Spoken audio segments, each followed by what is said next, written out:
Will Rogers was quoted in a recent New York Times article as having famously said, "Prohibition is better than having no liquor at all." He made this statement because he knew that even though he was living in a dry era, he would be able to get a drink still. The same goes true for marijuana. With that being said, I'm not going to argue with you or try to dispute the negative effects of marijuana, whether that be health effects or risk to the community or economically. Rather, I'm going to explain how those same negative effects apply to alcohol and how, even though those same negative effects apply to alcohol, we still legalized alcohol and it has continued to be legal since 1933. In 1920, alcohol was banned. It was illegal. You were not allowed to buy it, sell it, or drink it. But yet people still did. And what came from that is people drinking a product that they didn't know what it was. They had no clue what they were drinking. They just knew that whoever sold it to them said it was alcohol. And if it wasn't, who could they report it to? No one, because it was illegal. So that in itself is a health risk. Same applies to marijuana. Also, the government couldn't tax alcohol once they deregulated it. So once you deregulate something, then you no longer have the authority over it. You no longer have the authority to control it. You no longer have the authority to make money off of it, which became a problem once 1933 came around and we were in a Great Depression, which caused further re-regulation of alcohol.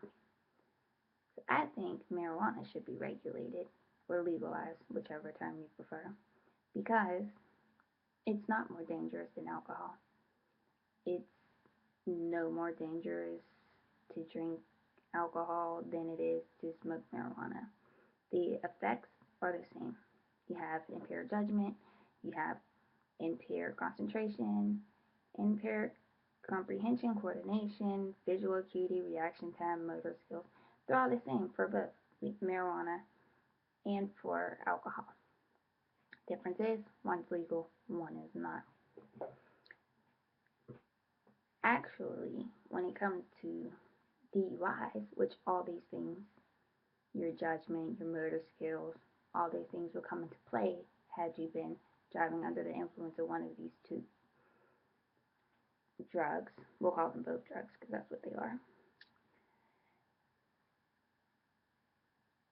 If you were actually, according to a 2012 national study on drug use and health, an estimated 10.3 million people aged 12 and up reported driving under the influence of an illicit drug. That is about 1/3 of the 29.1 million people that reported driving under the influence of alcohol that same year, that same age range. Also, alcohol is the number one substance found in the blood stream of people that are found to be driving under the influence that are fatally injured drivers or motor vehicle victims. Marijuana is found to be number two. One's legal, one is not.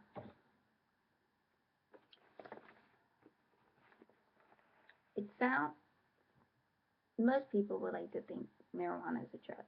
It's a terrible drug and should never be used. Truth is, it's not that terrible. It's that terrible. Alcohol is a drug and should not be used either, but yet we drink it. We drink it, we buy it, we sell it. Then we lobby so that you can sell it in grocery stores. So why not do the same for marijuana? Actually, truth is, places that have legalized marijuana are making a good amount of money doing it.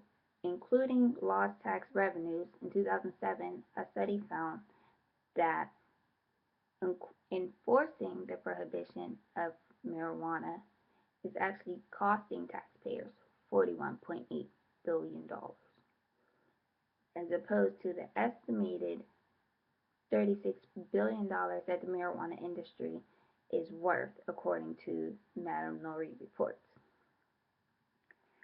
Marijuana growers account for $14 billion a year in sales in California, making it the state's most valuable cash crop. And in Oakland, California, $1.3 million was raised in tax revenue from medical marijuana dispensaries in 2011, according to the New York Times. So, to me, that makes it kind of hard to distinguish what is really so bad about smoking weed. I don't know, and I don't get it. But if they ask me when it's time to vote what I want to do or which way I'm voting to legalize it.